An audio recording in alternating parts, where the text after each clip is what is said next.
সবাইকে প্রণাম, নমস্কার। সাপ্তাহিক গীতা পাঠের আসরে সবাইকে স্বাগত জানাচ্ছি।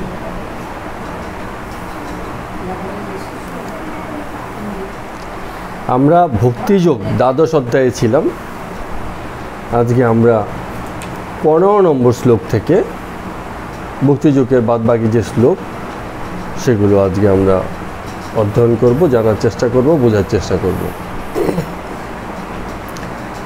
যখনই কোনো অধ্যায় শ্রীকৃষ্ণ ভগবান বলছেন বা যা বলছেন তা যখন আমরা অধ্যায় রূপে পাচ্ছি, তার একটা উদ্দেশ্য থাকে, কিছু একটা বোঝাতে চাইছেন। বরাবর প্রত্যেকটা অধ্যায়ে কিছু না কিছু বোঝাতে চেয়েছেন, যে কারণে সেই অধ্যায়গুলো এরকমভাবে অবতারণা হয়েছে।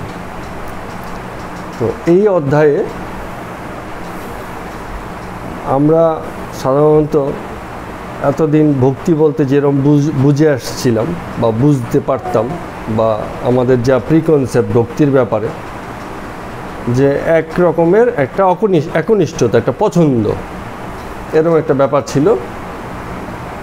তো সেই জায়গাটাকে একটুখানি ব্যাখ্যা করেছেন, বলছেন মানে শুধু একনিষ্ঠতা, কারো প্রতি কারো ভালো লাগা, কাউকে সম্মান করা, শ্রদ্ধা করা, কেবল সেটাই ভক্তি হতে পারে না।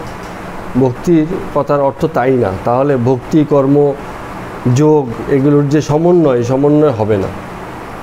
যে ভক্ত হয়েছে সে বলবে আমি তো মনে প্রাণে ভীষণ ভক্ত, আমার অত মানে কর্ম আর জ্ঞানের প্রয়োজন নেই। যেটা হয় অনেক ভক্তের মাঝখানে এরকম মানসিকতা থাকে, বলে আমার অত বুঝে কাজ নেই, আমার একমাত্র কৃষ্ণ আছেন, তাকে ধরেই আছে, অত বোঝাবুঝির দরকার নেই, অত শাস্ত্র পাঠের দরকার নেই, আমি কালীমাকে ধরেছি, সেই আমাকে বাঁচাবে, সেই আমাকে মারবে, এমন একটা মানসিকতা, বলে অত বোঝাবুঝির দরকার নেই।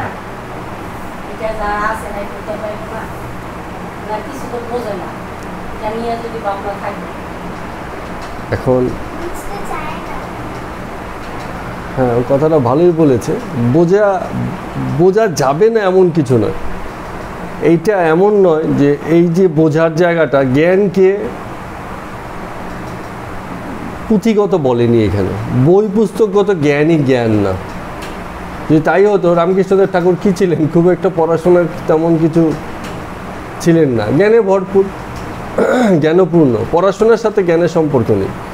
কোনো ভক্ত যদি এরম ভাবে যে আমি তো জগৎ বিষয়ে অজ্ঞান, অত কিছু বুঝি না, অনেকের এরম থাকে, এরম মানসিকতা যে আমি আমি আমি ঠিক এগুলো বুঝবো না, এত কঠিন কঠিন বিষয়, এগুলো আমার মাথায় ঢোকে না।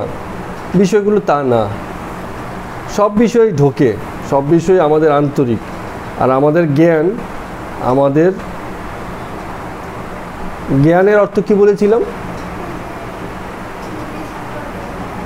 আত্মজ্ঞান, নিজের বিষয় জানা, নিজেকে চেনা বোঝা।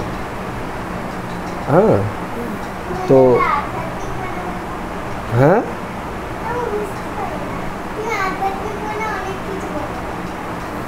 অনেকভাবে প্রকাশ হয় বলে অনেক রকমের বলা। যদি একটা বলেই শেষ করে দিতাম তাহলে কি হতো? আমার কথাই সত্যি হয়ে যেত, যা বলতাম তাই সত্যি হয়ে যেত। কিন্তু বলার অবকাশ আছে। আমি যেমন 10 রকম বলি, এরকম আরও একজন নতুন যে শিখছে তারও বলার সুযোগ আছে 10 রকমের। তা আমি যদি বলি যে আমি যা বলছি ফাইনাল, আর বাইরে কিছু বলা যাবে না। হ্যাঁ,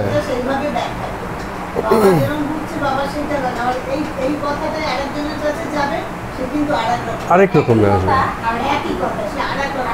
হ্যাঁ, এবং এইটার খুব দরকার আছে, না হলে যাত্রা বন্ধ হয়ে যাবে, বোঝার পথ বন্ধ হয়ে যাবে। কারণ প্রত্যেকের বোঝার পথ আলাদা আলাদা আছে।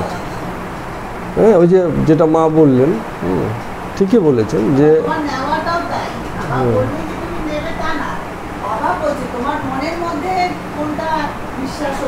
বিচার, ওটার বিচার হবে।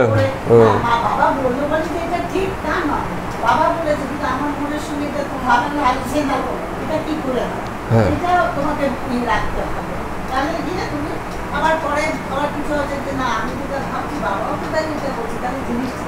মিলে যাবে তখন। হ্যাঁ, তখন কি হচ্ছে, মানে আমার আন্দাজ, এটা গেল দিনকে আমরা আলোচনা করছিলাম যে আমাদের একটা জিনিসেরই কেবলই ঘাটতি, আর একটা জিনিসেরই দরকার, আন্ডারস্ট্যান্ডিং, বোঝা। যে আমি কিছু বুঝলাম আর আরও কিছু বুঝবার আছে, এই দুটো জিনিসেরই সমন্বয় ঘটাতে হয় বারে বারে। তা আমি যা বুঝে নিলাম তাই শেষ, এরপর আর কিছু নেই, ওটা না, ওখানে শেষ হয়ে যাবে না, তাহলে তো বোঝাটা সীমিত হয়ে গেল, ব্যক্তির মাঝে আটকে গেল। আর আমি কিছু বুঝেছি, আরও কিছু বুঝবার আছে, অর্থাৎ আমার বোঝাটা শেষ হয়ে যায়নি, আমার বোঝা চলছে। এইটা খুব গুরুত্বপূর্ণ বিষয়। হ্যাঁ, এবং ওই যে যেটা বারে বারে বলছি যে ভক্তের যোগ্যতা সেসব জায়গাতেই নির্ধারণ হয়েছে, যে ভক্তকে সীমিত করে দেয়নি যে এই কর্ম করবে বা এই দেখাবে তুমি তবে গিয়ে ভক্ত।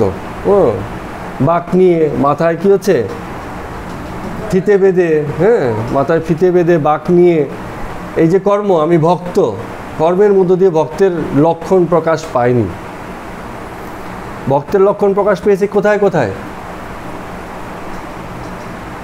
আন্তরিক জায়গাতে।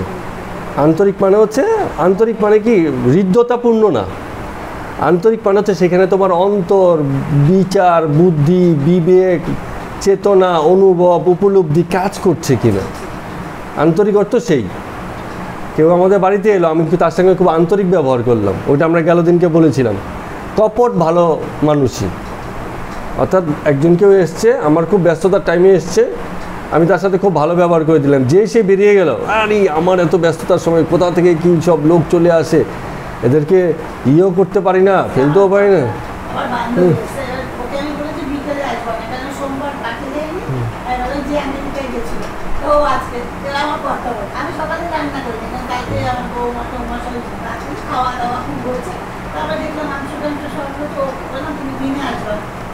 কথা বলবো, আমি পাঠে যাবো, থাকবো, আমার কথা বলতে এই দুটোর সময় গেল, তুমি ওকে খেতে বললে না। হ্যাঁ, আমি শোনো, আমার কালকের দিনে রান্না, আমি জানি তোমার আর আমার চলে যাবে, মানে কেন কৃষ্ণনগরে আদর করে দিতে পারবে, বাবা তোমাকে দিয়ে কী খাওয়াবো আজকে, বাসি খাবার, সেটা তো মুখে বলতে পারবে, আমার ওই জিনিস আসে না। হ্যাঁ, বলে কি না, তোমার বান্ধবী এই দুটোর সময়, আমি ওকে দিয়েছি, দিনের অঙ্গ করে দিলাম, চা দিলাম, বিস্কুট খেয়েছে। এবার আমি দুপুরবেলার তাকে আমার সে রান্না করছি, টাটকা জিনিস হয়, মানে আগের দিনের রান্না, আমি আর কথা খাবো, রাত্রে আবার আমি বললাম পাটের থেকে আসবো, রাত্রে রান্না রাত্রে। এবার ওর সঙ্গে কথা বলতে হ্যাঁ, দুটোর সময় গেল, তুমি খেতে বলো, দুপুরবেলা গেলে লোককে না দেখানো, শোনো, ওই আগে খেতে আমি করতে পারি, ওই আগে করবো যে খেতে, তা তো যা পাবে না, দুপুরবেলা খাওয়াবো, আমি খাওয়া তো ফেরাতে নেই, আর ওগুলো দিব আবার আমি বাসি দিয়ে ওদিকে, তারপর ওই দিয়ে অন্য বাড়ি দিয়ে ওই বাড়ি দিলাম, ওই আগের দিনে ছিল খাবার, তাই আমার দরকার, তাতে আমাকে কে ভালোবাসি, কৃষ্ণনগরের লোকেরা এ বাবা দিদি এতক্ষণ বসলো, একটা চাও দিল না, যেই আপনার দরজার সামনে উঠে যাবে, এ বাবা দিদি একটা চাও খারাপ, তাহলে আমি যে ঘন্টা খানিক থেকে বসে আছি, তা আমার কাছে কি কেন কৃষ্ণনগরী আদর করতে পারছি। তার মানে এখানে ঠিকই বলেছেন, অর্থাৎ প্রত্যেকটা জায়গাতে এই বিচারটা থাকতে হবে আগে থেকে, শুধু লোক দেখানো ব্যাপার না, যে আমি আন্তরিকতা দেখালাম কিন্তু তার পিছনে আমার মানে সচেতন উদ্দেশ্য কাজ করেনি, আমি একটা অবচেতনভাবে একটা ইমেজ গড়ার চেষ্টা করলাম যে আমি এরকম ভালো বা মানুষের সাথে এতটা আন্তরিক, কিন্তু অ্যাকচুয়ালি আমি তেমন নই। তার থেকে এমন আন্তরিকতা না দেখানো খুবই ভালো।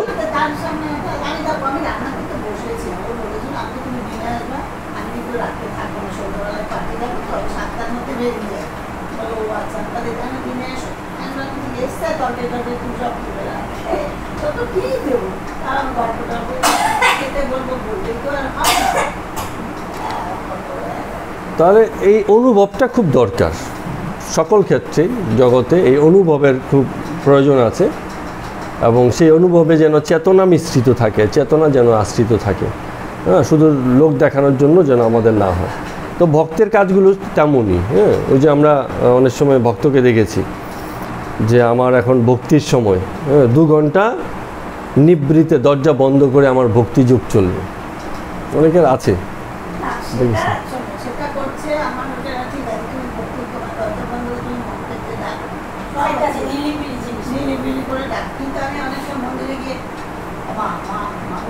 হ্যাঁ, সেটাও আছে, সেটাও আছে। হ্যাঁ,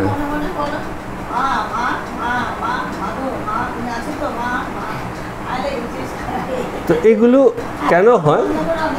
নিস্তব্ধভাবে ঠাকুরের করতে যায়, মন জায়গাগুলো এটা এই কারণে হয় যে এই আনুষ্ঠানিকতা আমাদের পরম্পরা ভিত্তিতে আমরা দেখিয়েছি এবং সেটাকে অনুসরণ করেছি এবং সেটাকে পাওয়ার চেষ্টা করি, ভাবি যে এটাই হয়তো পথ প্রকাশের যেখান থেকে আমার ভক্তিটা প্রকাশিত হবে। কিন্তু ভক্তি এখানে পরিষ্কার গেল দিনকে একটা শ্লোক থেকে 13 এবং 14 নম্বর শ্লোকে আমরা যা লিখেছি, ভক্তির সঙ্গে স্থিতির সম্পর্ক আছে, কর্মের যোগ নেই। বলছে যে কর্ম করেই যে, বা কথাটাকে যদি আমরা এরম বলি যে কর্ম আর স্থিতি সমান হয়ে গেছে, যে যা কিছু কর্ম করছে একজন ভক্ত সেটাই তার স্থিতি। হ্যাঁ, অর্থাৎ তিনি তাতেই দাঁড়িয়ে আছেন, যে কর্ম করছেন তিনি তাতেই দাঁড়িয়ে আছেন, তার কর্মের মধ্যেই তার প্রকাশ হচ্ছে এবং সেটাই তার গুণ, যেটাকে আমরা সদ্গুণ বলি। কর্ম আর স্থিতি আর সদ্গুণ তিন এক হয়ে গেছে, দুটোর মধ্যে, এই তিনটের মধ্যে ভেদ করা যাবে না এই কথার মধ্যে। তো কোনো রকম সেই ভক্ত বিষয়ের প্রতি, যে বিষয়ে যে ভক্ত, সেই বিষয়ের প্রতি তার আকুলতা, এটাই একমাত্র ভক্তির লক্ষণ নয়, সেটাও একটু লক্ষণ, আমি বলবো না যে একবার লক্ষণ না, কারণ আকুলতা প্রকাশ পেয়ে যায় না, আসা মানে কি, এটা এসে যায় অনেক সময়, এটা এসে যায়, আকুলতাটা এসে যায়, কিন্তু সেই আকুলতাই একমাত্র লক্ষণ নয়। মানে ভক্তের লক্ষণ হচ্ছে তার স্থিতি, সে কিসের উপর দাঁড়িয়ে আছে, তার সদ্গুণ, সে কিসের উপর, কী গুণের দ্বারা সে মানে নিজেকে গড়েছে, এইসব বিষয়ের উপর দাঁড়িয়ে আছে। তো আমরা হ্যাঁ, আকুলতা মানে হচ্ছে কোনো বিষয়ের প্রতি তোমার যে আকাঙ্ক্ষা সেটাকে প্রকাশ করা। যেমন আমাদের তৃষ্ণা পেয়েছে, আমরা জলের প্রতি আকুল হয়ে যাই যে আমাকে এখন জল খেতে হবে, আমরা প্রকাশ করে ফেলি যে আমার জল তৃষ্ণা পেয়েছে, জল আকাঙ্ক্ষা। তেমন ইষ্টের প্রতি যদি কারো আকাঙ্ক্ষা তৈরি হয়, সেই আকাঙ্ক্ষাটা কিছু না কোনোভাবে, কোনো না কোনোভাবে প্রকাশ পেয়ে যায়, সেই কথাটাই বলছি। কিন্তু সেটা যেন মানে স্বাভাবিক হয়। স্বাভাবিক মানে হচ্ছে আমার ভিতর থেকে যেটা আকাঙ্ক্ষা রূপে আসে তা যেন স্বাভাবিক হয়। অনেকের আছে যে আকাঙ্ক্ষা দেখাতে হয়, তাই দেখায়, তাই এমন যেন না হয়। ঠিক আছে, যেমন অনেকের ভীষণ রকম তৃষ্ণা পেয়েছে, সে বলছে যে আমি এখন একটু জল পান করতে চাই, আবার কেউ কেউ একেবারে হাহুতাশ করবে, জল চাই জল চাই জল চাই। তো দুজনের প্রকাশভঙ্গির মধ্যে পার্থক্য আছে। তো এখন দুটোই আকাঙ্ক্ষা, আকুলতা প্রকাশ করছে। কিন্তু যিনি ভক্ত হয়ে যান তার ওইখানেই বলছে যে তার তখন আকুলতাটা আরও বেশি সংযত হয়ে যায়। কেন সংযত হয়ে যায়? কারণ ভক্ত বিভিন্ন গুণে আশ্রিত হয়ে দাঁড়িয়ে থাকেন, শুধু আকুলতায় দাঁড়িয়ে থাকেন না। যেটা গেল দিনকে বলছিলেন যে ভক্ত কাউকে দেশ করে না, মিত্র ভাবাপন্ন হয়, দয়াবান হয়, সমত্ব বুদ্ধি থাকে, তার অহংকার বর্জিত হয়, সুখ দুঃখে সমভাব মানে তিতিক্ষা ভাব, কষ্টে আছে কিন্তু তার কোনো বিকার নেই, প্রকাশ নেই, দুঃখে আছে প্রকাশ নেই, সুখে আছে তাতেও তার প্রকাশ নেই, কোনো কিছুতে তার প্রকাশ নেই। তার জলের দরকার, সে একবার বলছে বটে জল খাবো, তারপরেও তার আধা ঘন্টা কেটে গেছে, জল পায়নি, খায়নি। কিন্তু আকুলতা এমন নয় এক্ষুনি জল খেতে হবে। ঠিক আছে, আমাদের রামকৃষ্ণদেব ঠাকুরের মতো প্রথম পর্যায়ে এরকম আকুলতা ছিল, কালিমাকে খাইয়ে দিচ্ছেন, এই করছেন সেই করছেন, নারী বেশ ধরিয়ে যাচ্ছেন, মানে নানান রকম প্রকাশ আকুলতা। পরে আস্তে আস্তে সংযত হয়েছে, যত তিনি অদ্বৈত বেদান্ত দর্শনের দিকে গেছেন, ঢুকেছে, তত তার আকুলতা কমেছে, স্থিরতা বেড়েছে এবং জ্ঞান প্রতিষ্ঠিত হয়েছে বেশি বারে বারে, এবং সেই জ্ঞানের উপর ভিত্তি করে কথামৃত দাঁড়িয়ে গেছে। এবং সেই জ্ঞানটুকু ছিল বলেই আজকে এই যে একটা পরম্পরা শুরু হয়েছে, যে একটা রামকৃষ্ণ ভাবধারা পরম্পরা, অর্থাৎ তার যে বিষয় আশয়গুলো, আমি তো অন্যান্য মহাপুরুষদের প্রত্যেকেরই এরকম কিছু বানিয়ে আছে, কথা আছে, কিন্তু রামকৃষ্ণদেব ঠাকুর বিশেষ করে মাস্টারমশাইয়ের লেখনীতে যা কিছু বেরিয়ে এসছে কথামৃতিতে, একেবারে সহজ সাধারণ গ্রাম্য লোকের ভাষায় কী সব জ্ঞানগর্ব কথা, ঠিক আছে, সেটা মানে রীতিমতো গবেষণার বিষয় হয়ে দাঁড়িয়েছে। এত সুন্দর বিষয়, এত কঠিন কঠিন উপনিষদের ভাষ্য তার কাছে একেবারে সহজ করে সাধারণ উদাহরণের মধ্য দিয়ে বেরিয়ে এসছে। জ্ঞান ওইটাই জ্ঞান। জ্ঞান মানে এই নয় যে আমাকে পুঁথিগত সব বিষয় আশয়ের সাথে, বরঞ্চ এখানে যদি আমি ঠিকঠাক বুঝতে পারি, আমি এটা বলতে পারি, এই পুঁথিগত যত বিষয় আশয় আছে তাকে প্র্যাকটিক্যাল লাইফে প্রয়োগ করাটাই হচ্ছে জ্ঞান। যে প্রয়োগ করতে পারছে, যে আমি, অনেকে আছে এই বইয়ের ভাষাটা খুব ভালো বলতে পারবে, কিন্তু তার এই ভাষাকে সাধারণ জীবনে প্রয়োগ করে দেখাতে পারবে না, তার জীবনে সেসবের প্রয়োগ নেই। অনেক বড় মাস্টারমশাই কিন্তু যা কিছু বলেন বা শেখান তা তার জীবনে কখনো প্রয়োগ নেই। তাহলে তার জ্ঞানটা ওই বইগত হয়ে গেল, পুঁথিগত হয়ে গেল। ওই যে অনেক কাল আগে পড়েছিলাম যে বলছে যে নিজের টাকা যদি পরের কাছে রাখেন আর জ্ঞান যদি বইয়ের মধ্যে থাকেন, প্রয়োজনের সময় একটাও কাজে আসবে না। কারণ আমার টাকা যদি একজনের কাছে রেখে দিই, চাইতে যাব, বলবে এখন তো আমার কাছে নেই, তুমি আগে কেন বললে না? কারণ আমার তো প্রয়োজন, আমার টাকা আমি রেখেছি ওর কাছে, কিন্তু ও তো আমাকে দেবে না। তো জ্ঞানটা অনেকটা ওরকম। সে পণ্ডিত মশাই নৌকা পার হচ্ছিলেন, হ্যাঁ, মাঝিকে বলছে তোর তো পুরো জীবনটাই না 12 আনাই মিথ্যে। প্রজ্ঞা পিতা শুনছো না? নৌকো পার হচ্ছে পণ্ডিত মশাই, মাঝিকে দেখে বলছে তুই এই জানিস ওই জানিস, জোয়ার বাটা কেন হয় বলতে পারিস? ও তো কিছুই জানে না, হ্যাঁ, বলতে পারছে না, বোঝে কিন্তু তুই বলতে পারছে না, ওর ভাষা নেই। তো বলছে তোর জীবনে 12 আনাই মিছে। একটু বাদে ঝড় উঠেছে, এখন তো নৌকার ডুবু ডুবু অবস্থা। তো মাঝি জিজ্ঞেস করছে পণ্ডিত মশাই আপনি সাঁতার জানেন? বলেন না আমি তো সাঁতার জানি না। বলে আপনার জীবনে 16 আনাই বৃথা বা মিছে হয়ে গেল। তার মানে কী দাঁড়াচ্ছে, প্র্যাকটিক্যালি যদি যা কিছু জানছি বা বুঝছি তার যদি ব্যক্তি জীবনে, তার কর্মে, তার ভাবনায়, তার প্রতি মুহূর্তে তার প্রয়োগ যদি তার জীবনে না আসে, তাহলে সেই জ্ঞান একেবারে ধর্মগত মানে পুঁথিগত হয়ে গেল। হ্যাঁ, সেটাকেই যে বলছি যে 2 ঘন্টা যে বন্ধ করে রাখছি, তো বাকি সময় কি করছি? 2 ঘন্টা তো আমি মানে ভক্তিভাবে ছিলাম, বাকি 22 ঘন্টা, যার বাকি 22 ঘন্টা পুরো ভক্তিভাবে থাকে, তার 2 ঘন্টা দরজা বন্ধ করার প্রয়োজন পড়বে না।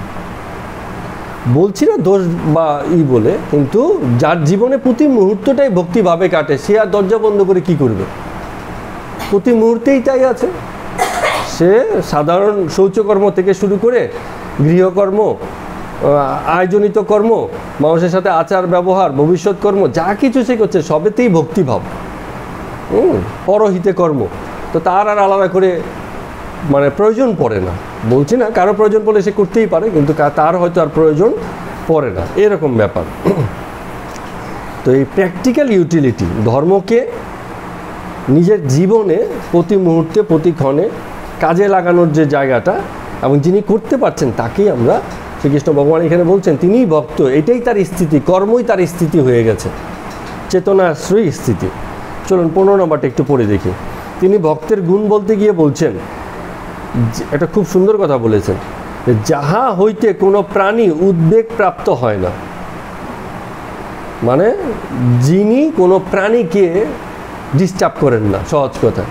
অনেক সময় আমাদের এরকমও হয়, পথ দিয়ে যাচ্ছি, একটা কুকুর বসে আছে, একটা ঢিল ছুঁড়ে মারছে, এমনি এমনি কুকুরটা একটু দৌড়ে পালাবে, আমি দেখবো, আমার একটু ভালো লাগবে, বিড়ালটাকে হুশাস করছি, হ্যাঁ, কোনো একটা বাচ্চাকে দেখে একটু কানটা মুলে দিলাম, হয়ে যায়। মানে কি হচ্ছে, সে ডিস্টার্বিং মেন্টালিটি। তো বলছে যাহা হইতে কোনো প্রাণী এরকম উদ্বেগ হয় না। এমনকি ওই আমাদের সেই অনেক পুরনো কথা, এর আগে অনেকবার উল্লেখ করেছি, ওই রামকৃষ্ণ মিশন মঠের কোনো একজন গুরু মহারাজ, তার যে আরও শিষ্য মহারাজ ছিলেন, তাদেরকে অনেক সময় বাচ্চাদেরকে আদর করতেও মানা করতেন। কারণ কি, আমরা অনেক সময় ভাবি যে বাচ্চাদেরকে আদর করছি, তাতে করে হয়তো বাচ্চাদের প্রতি প্রীতি প্রকাশ পেল। কিছু বাচ্চা কিন্তু খুব ডিস্টার্বও হয়, হ্যাঁ, কেউ কেউ আছে এত জোর করে আদর ফাদর করে, ও তো খেলায় মজে আছে, ওকে ধরে আদর ফাদর করছে, হ্যাঁ, ওর তো সেই আদর খাওয়ার মুড নেই, পছন্দ হচ্ছে না। তো সবসময় যে ওরকম গাল টিপে দিয়ে, কানটা মুলে দিয়ে, চিবুকটা তুলে ধরে যে আদর করতে হবে এমন ব্যাপার নেই, ঠিক আছে? আন্তরিকতাপূর্ণ 2-1টা কথাও তার জন্য উপকারী হতে পারে। এবং সবচেয়ে বড় কথা, পরিস্থিতি অনুযায়ী সেই সময় সেই কথাটা শোনার জন্য সে তৈরি কি না, সেটাও খুব গুরুত্বপূর্ণ বিষয় দাঁড়িয়ে যাচ্ছে। হ্যাঁ, অনেক সময় আমরা বলি ফেলি বটে, অনেক সময় হয়তো কেউ তৈরিই থাকে না মানসিকভাবে একটা কথা নেওয়ার জন্য, তাকে হয়তো একটা সদ্বুদ্ধিই দিলাম, কিন্তু সে তো রেডি নয়, সে সেই সদ্বুদ্ধি নেওয়ার জন্য মেন্টালি রেডি নয়, সে সেই মুহূর্তে সেটা চায় না। তা আপনি এবার রামকৃষ্ণদেব ঠাকুর নিজে এসেও যদি বলেন, তাও সে নেবে না। আবার যখন তার প্রয়োজন, তখন যদি আপনি বলেন, সে কিন্তু ওটাকে কাজে লাগবে। তো এরমভাবে ব্যাপারগুলো দাঁড়ায়। তো কোনো একজন ভক্ত যার দ্বারা কোনো প্রাণীর, সাধারণ ছোট ছোট থেকে শুরু করে কোনো প্রাণীরই কোনো উদ্বেগ প্রাপ্ত হয় না, যিনি স্বয়ং কোনো প্রাণী কর্তৃক উত্ত্যক্ত হন না। এটা হচ্ছে ঠিক রিপিট অ্যাকশনের মতো। মানে আমি যদি কোনো প্রাণীকে ডিস্টার্ব না করি, এটা খুব আকসার হতে থাকবে আমাদের সঙ্গে যে অন্য কোনো প্রাণীও আমাদেরকে খুব একটা ডিস্টার্ব করবে না। হ্যাঁ, অনেকে বলবে এটা কি হয় নাকি? হ্যাঁ হয়, এরকম দেখা গেছেও। অনেক সাধু সন্ন্যাসী আছে পাহাড়ে বনে জঙ্গলে বসবাস করে। পাহাড়ে বনে জঙ্গলে তো প্রচুর বন্য প্রাণী আছে, কিন্তু বন্য প্রাণীরাও সহাবস্থান বুঝে যায়। শহুরে বাবু এসছে বনে বেড়াতে, আর বনের সন্ন্যাসী বনে দিয়ে হেঁটে যাচ্ছে, দুটোর মধ্যে পার্থক্য আছে। বনের সন্ন্যাসী বনের এই সহাবস্থানের সঙ্গে জুড়ে যায়, সে কারো অহিত করে না, তারও কোনো অহিত হয় না। আর যে বন্যবাবু, সে তো পিছনে বন্দুক নিয়ে গেছে, যদি কেউ আসে এমনি মারবে না, মানে প্রিপারেশন নিয়ে গেছে যে আমি প্রস্তুতি নিয়ে যাচ্ছি, যদি কোনো বাঘ ভাল্লুক সাপ আসে তা আমি যেন তাকে মারতে পারি। কিন্তু সে সাধু সন্ন্যাসী যে বনে থাকছে, তার তো এই ধরনের কোনো প্রস্তুতিই নেই, মানসিকতাই নেই। সে জানে আমি তার কোনো ক্ষতি করছি না, সেও আমার কোনো ক্ষতি করবে না। এরম হয়ে যায় এবং এটা রিপিটেড হয়ে যায় যে আমি সদা সমভাব এবং ভাতৃপূর্ণ মনোভাব রেখেছি, তো আমার সঙ্গেও ভাতৃপূর্ণ মনোভাবই ম্যাক্সিমাম টাইমেই ঘটবে। দু এক ক্ষেত্রে নাও হতে পারে, যেমন ওই যে আমরা একদিন বলেছিলাম যে সাধুকে দেখে আমরা প্রণামও করি, কেউ কেউ আবার ঢিলও ছোড়ে। এখন তাতে সাধুর জায়গা তো একই আছে, কে প্রণাম করবে আর কে ঢিল ছড়বে সে তো সাধু ঠিক করছে না। ঠিক করছে কে? এই সাধুকে যিনি দেখছেন এবং সাধুকে তিনি কীরমভাবে বুঝছেন। সাধুকে যদি সাধু তার ধর্ম জেনে বুঝে বোঝেন, তাহলে তিনি প্রণাম করবেন। আর যদি না জানেন, না বোঝেন, তাকে মিথ্যেও প্রণাম করতে পারেন, আবার ঢিলও ছুটতে পারেন, সব রকমই হতে পারে। তাহলে এটা নির্ভর করছে কি কার উপর? সে ব্যক্তির উপর। ব্যক্তি বা কর্তাই ঠিক করছে সে কতখানি আরেকজনের প্রতি প্রেমপূর্ণ এবং কতটুকু প্রেমপূর্ণ ব্যবহার সে অন্যের কাছ থেকে পাবে। এটা ব্যক্তি ঠিক করে দিচ্ছে।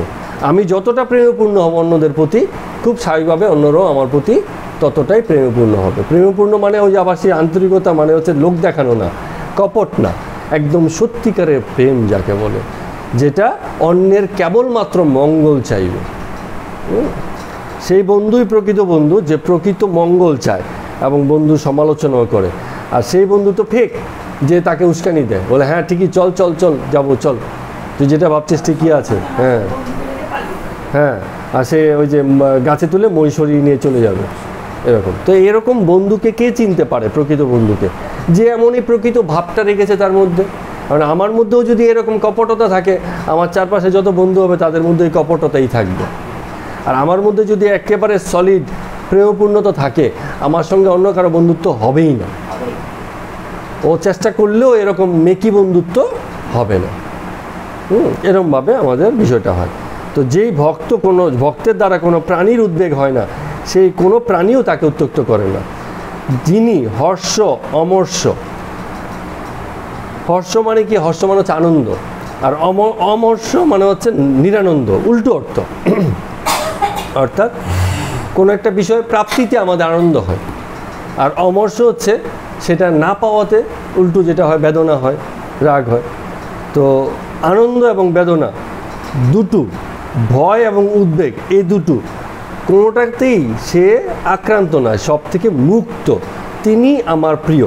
আমি লাইনটাকে আবার বলছি, যিনি হর্ষ অমর্ষ ভয় ও উদ্বেগ হইতে মুক্ত, তিনি আমার প্রিয়। শ্রীকৃষ্ণ ভগবান বলছেন সেই ভক্তই আমার প্রিয়, যার মধ্যে এই যে এই আনন্দ, ব্যথা, বেদনা এসবের বিষয় আশয় কাজ করে না, যিনি একেবারে নিরপেক্ষ আর উদাসীন হয়ে যান।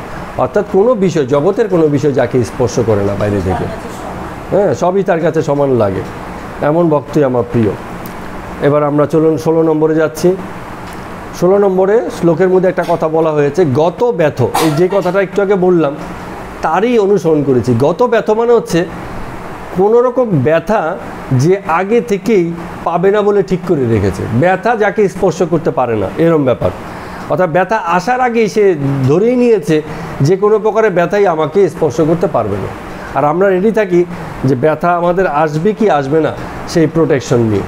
তার মানে আপনি যখন ঢাল তলোয়ার রাখছেন, বুঝতে হবে শত্রু আপনার ভরপুর আছে, তাই না? আমি যদি বিদেশে যেটা হয়, হ্যাঁ, বন্দুক রাখার লাইসেন্স দেয় গভর্নমেন্ট।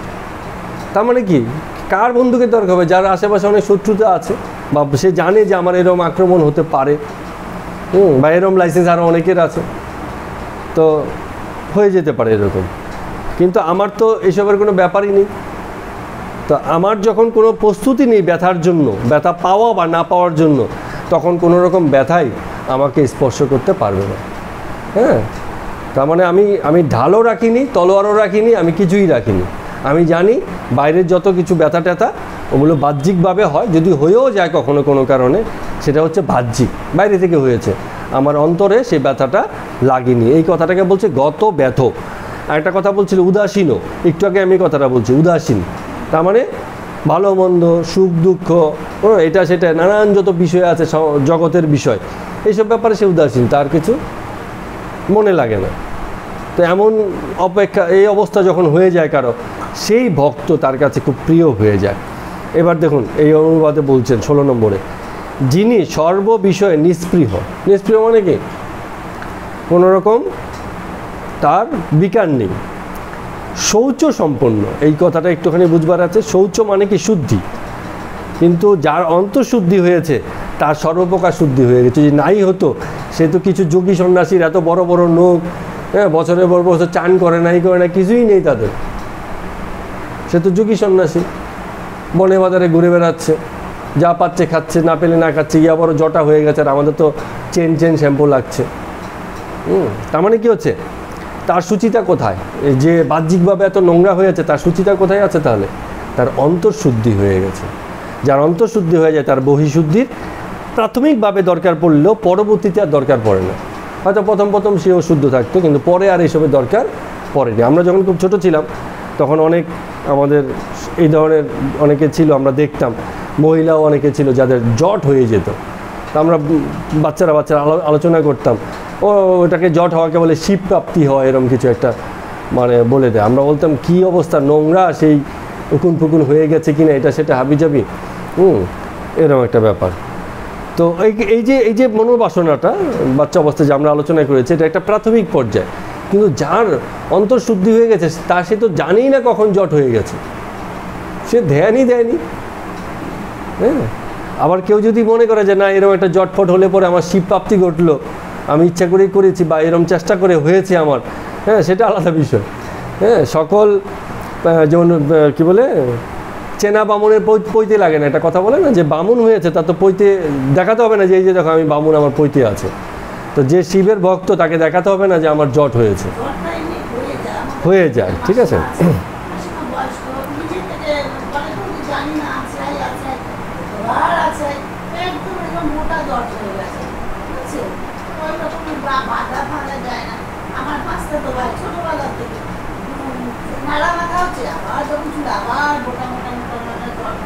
তারপরে যখন 5 বছর বয়স হয়ে গেল, ঠাকুর বাড়িতে আর কিন্তু জ্বর পড়ে না। কিন্তু জ্বরটা হওয়াটা কষ্টটা কম, একটা কষ্ট কম। জ্বরটা মাথায় যদি কেন কিছুই না। এটা যদি আমাদের বাচ্চারাও ঠিকঠাক মতো চুলের যত্ন না নেয়, তাদেরও হতে পারে, হয়তো অল্প থেকেই শুরু হয়। যখনই ব্যাপার বলছেন তখনই তো ব্যাপার আলাদা হয়ে যাচ্ছে।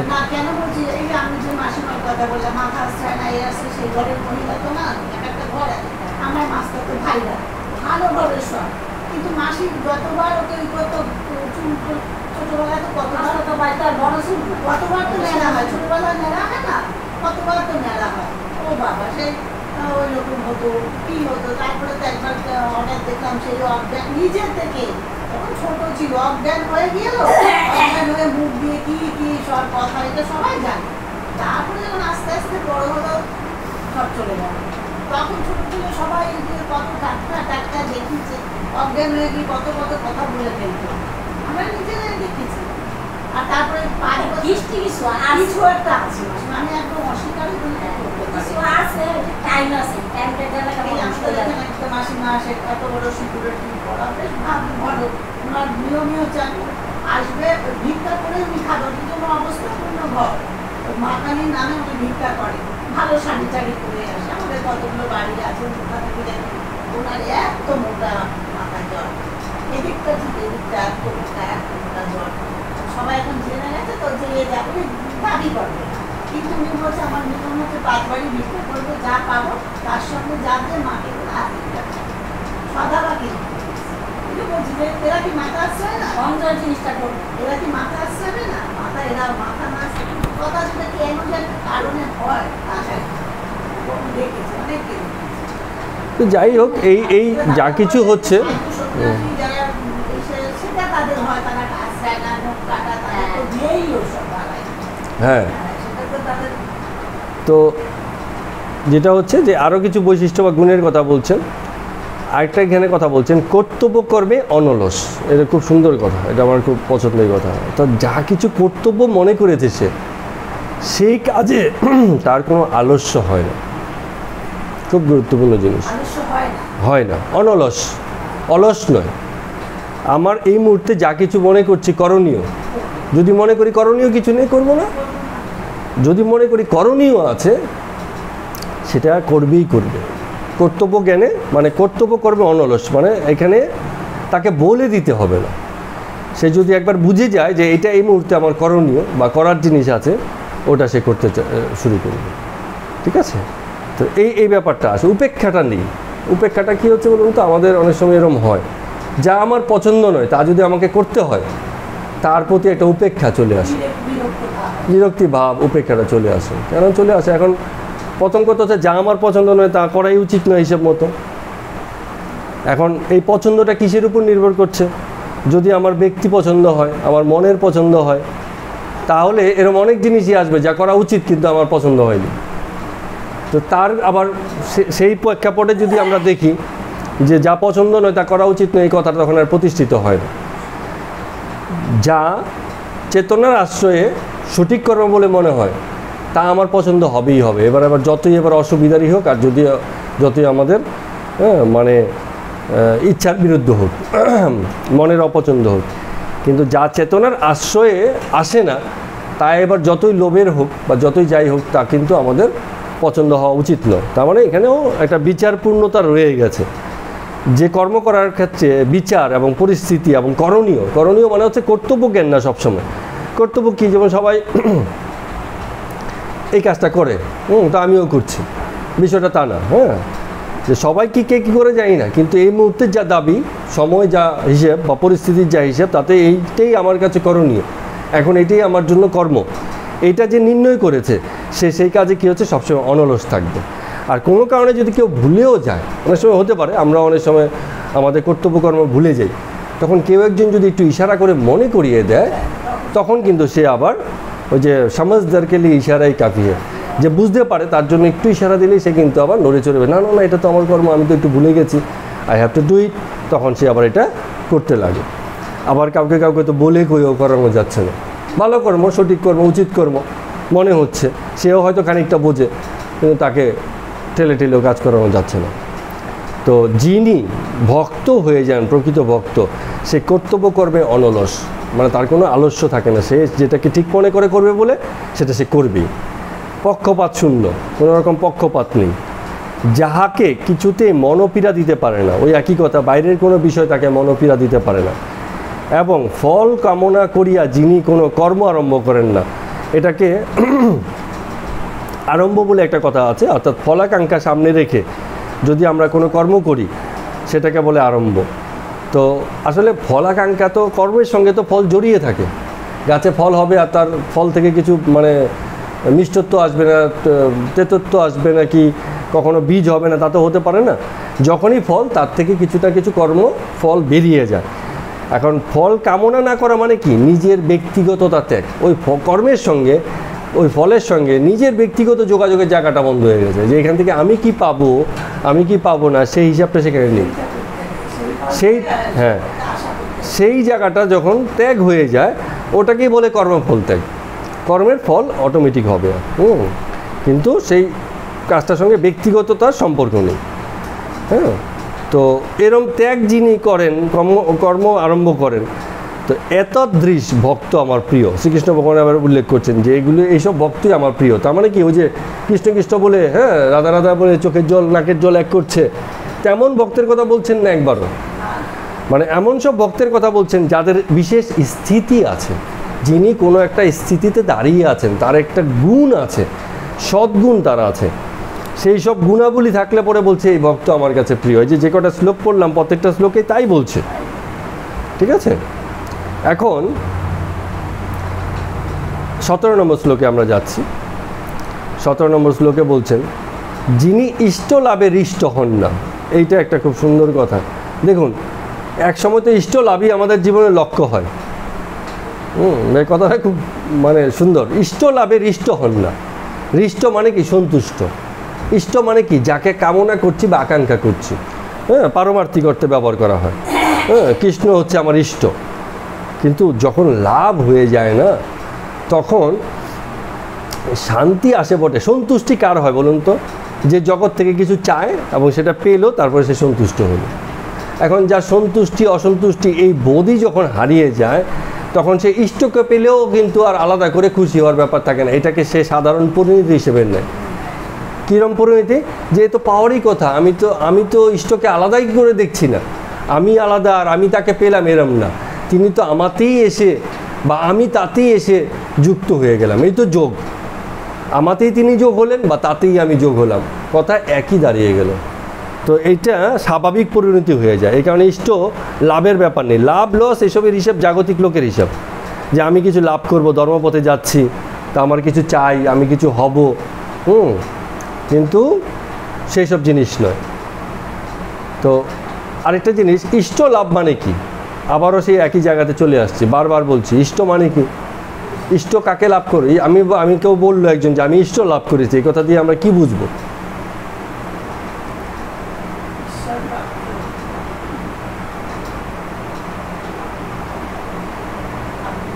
আমাকেই লাভ করা।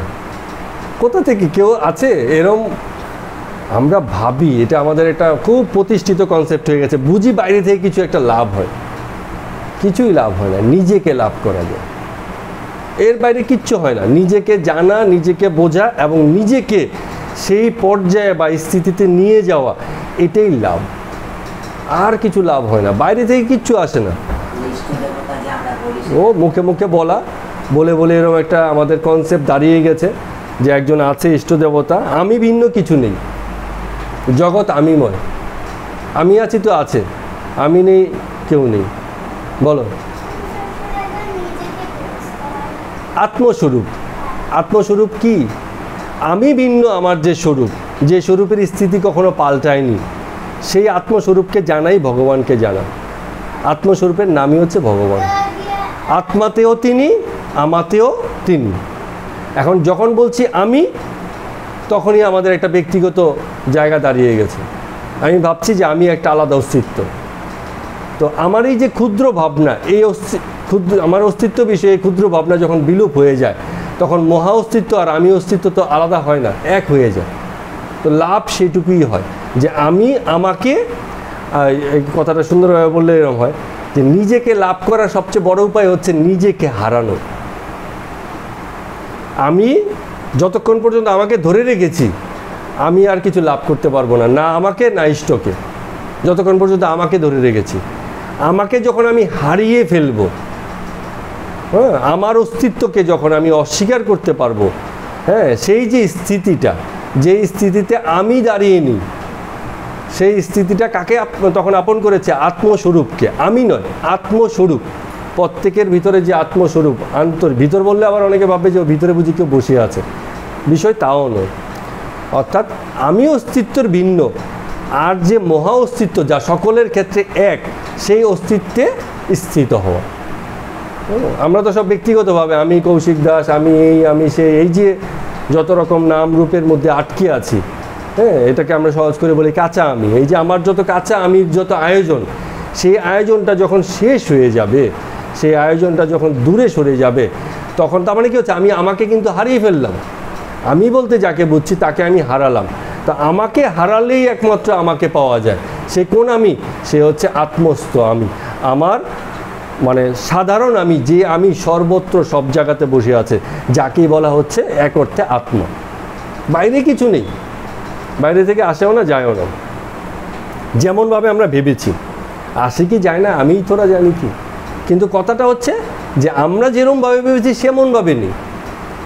এটা হচ্ছে প্র্যাকটিক্যাল, বাস্তব উপযোগিতা। কারণ আমি যদি সবসময় ভাবি যে কেউ একজন এসে আমাকে দর্শন দেবে, আমি আমাকে দর্শন দিতে পারি। আমার আত্মস্বরূপ উন্মোচন হয় মানে হচ্ছে আমার দর্শন। যেটা আমাদের এই যে ইসে বলছিল ওই যে বিশ্বরূপ দর্শনের সময়, যে ওই রূপই তো নিতে পারে না, এই মহাদর্শনের মহারূপ সম্ভব নয়। তো যে কারণে আমার এই ক্ষুদ্র স্বরূপের আমি ভিন্ন, আমার যে অস্তিত্ব তাকে জানা বোঝা, হ্যাঁ, আমার যে সাধারণ অস্তিত্ব যা সর্বত্র সব জায়গাতেই আছে আত্মস্বরূপে প্রকাশিত, তাকে জানা বোঝাটাই হচ্ছে সবচেয়ে বড় কথা। ভাষা বরঞ্চ রিপিট করতে করতে কী হয়ে যায়, খেলো হয়ে যায়, এবং তাই হচ্ছে। আমি যতবার বলছি ততবারই যেন বিষয়গুলোকে খেলা করে দিচ্ছি। কিছুই না, জাগতিক আমিকে হারিয়ে ফেলা, এটাই হচ্ছে আমাদের স্থিতি। তো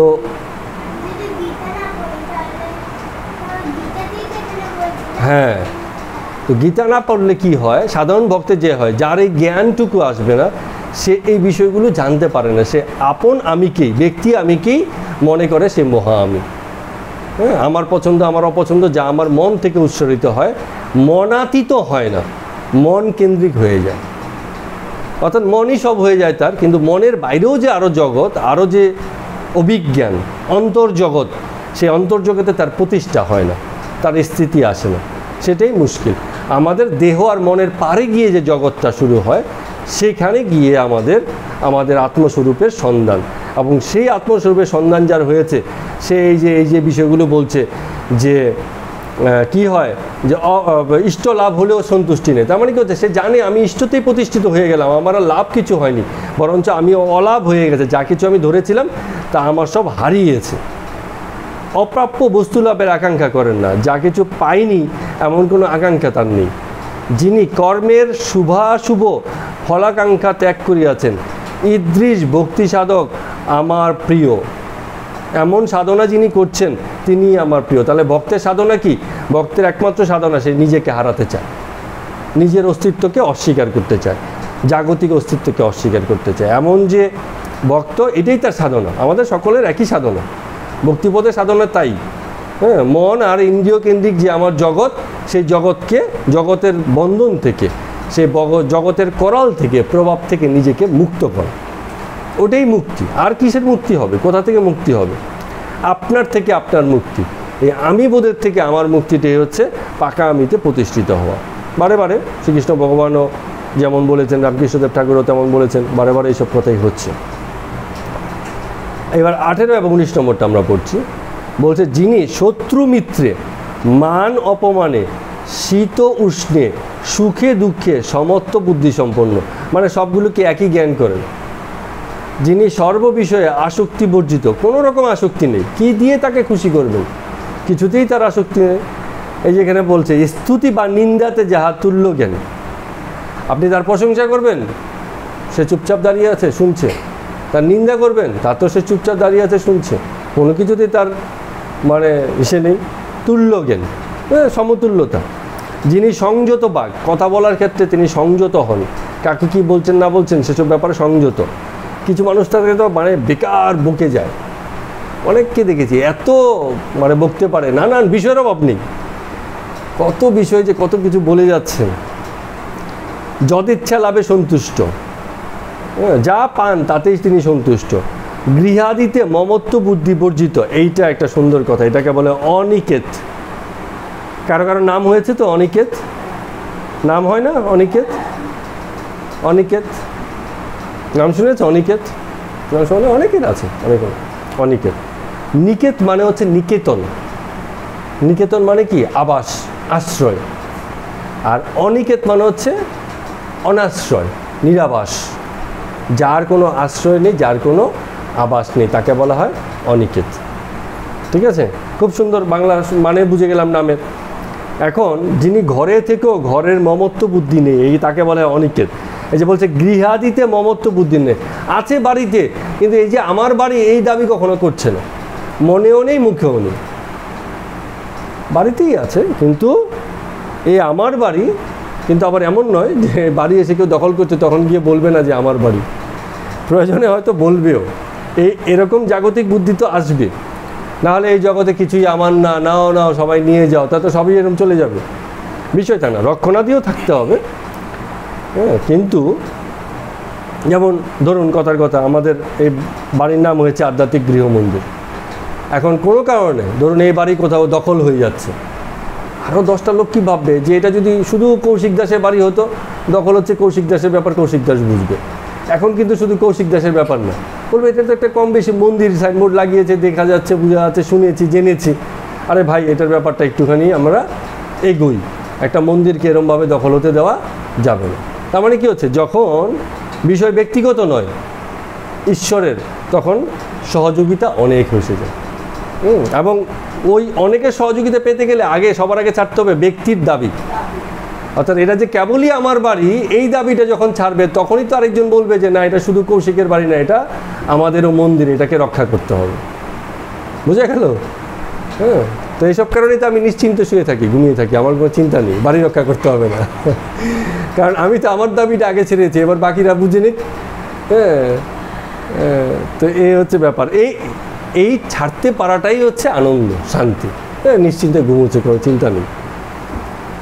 তো এখন দেখা যায় মন্দিরে এসে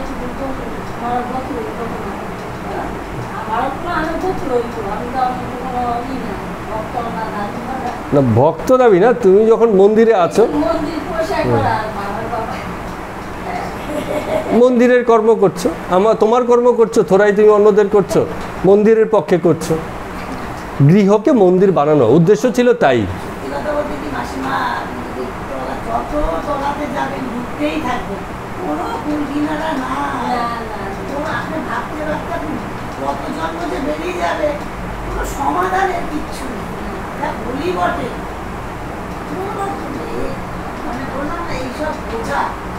এরপরে কি বলছে দেখুন, বলছে স্থির চিত্ত ঈদৃশ ভক্তিমান ব্যক্তি আমার প্রিয়।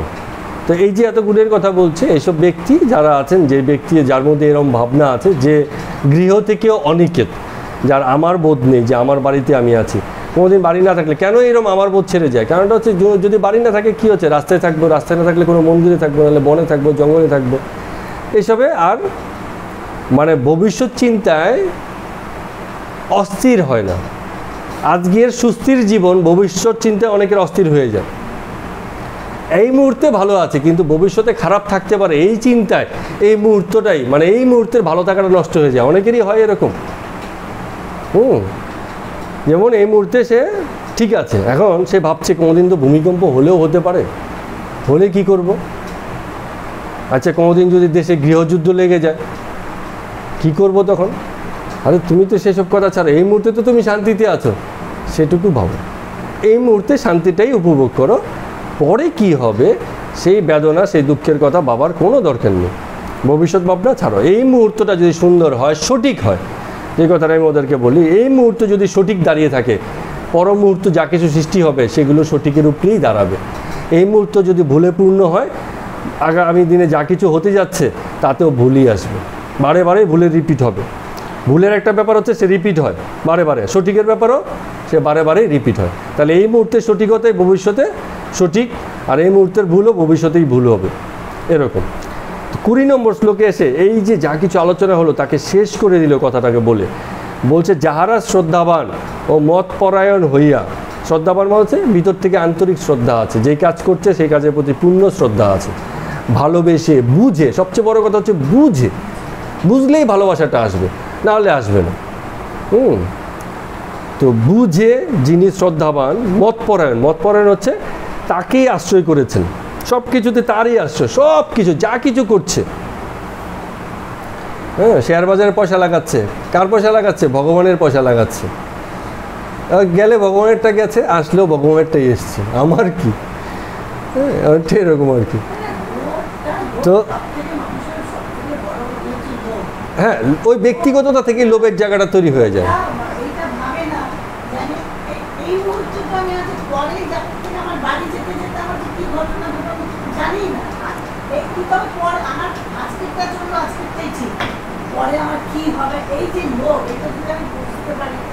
আরেকটা জিনিস আছে, লোভের সাথে সাথে আরেকটা কথা বলতে পারি, সেটা হচ্ছে ভয়ও।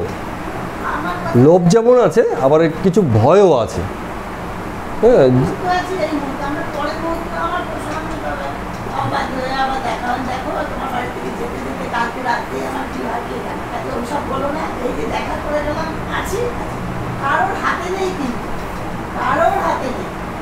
আবার হয়তো দেখা যাবে বলছি তোমরা এক এক করে সব চলে যাবে, হয়ে তখন সব কি করতে থাকে। আমার ছেলে ওর বাবার এক বন্ধু ভোটের দিন মারা গেল, বয়স বেশি না, আমাদের মতন বয়স।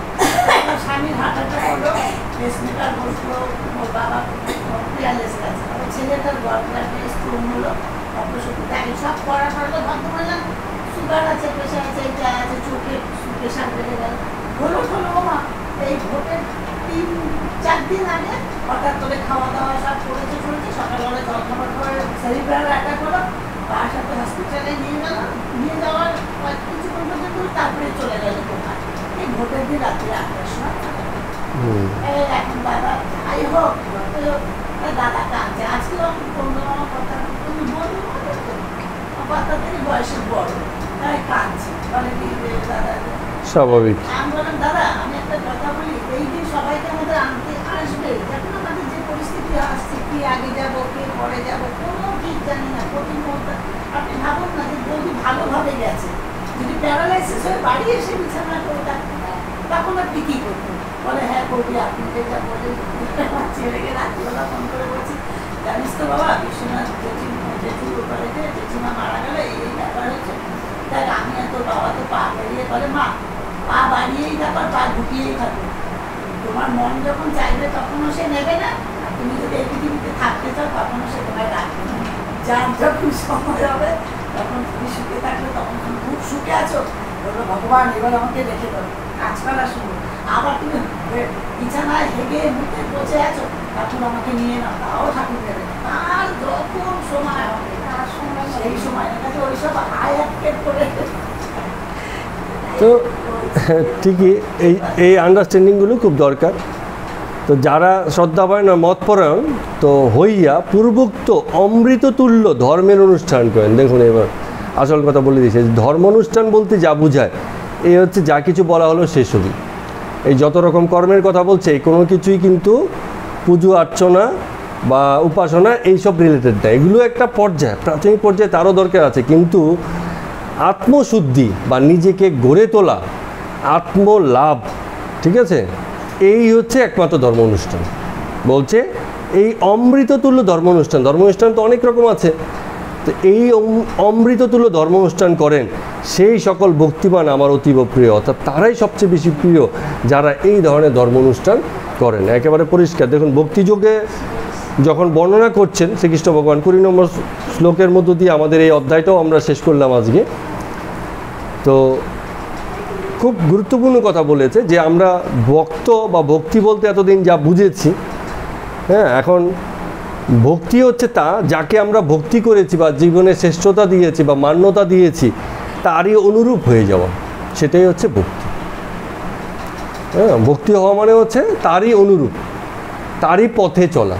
কারণ তার পথ কী হবে? তার পথ একরকম, আমি আমার মতো করে চলছি, সেই পথটা তারই পথে চলা, ঠিক আছে। তো এই জন্য মানে দেখবেন সারা বিশ্বব্যাপী যত পূজিত হয়, হ্যাঁ, এই যে শ্রীকৃষ্ণের মতো এরকম জগৎহিত কর্ম করা, তারপরে এরকম আদর্শিক কথা বলার কারণে তার পূজ্যতা মান্যতা সবচেয়ে বেশি হয়। কারণ কি, তিনি আপনার খুব কাছের এবং একটা মানে দৃষ্টান্ত স্বরূপ আছেন।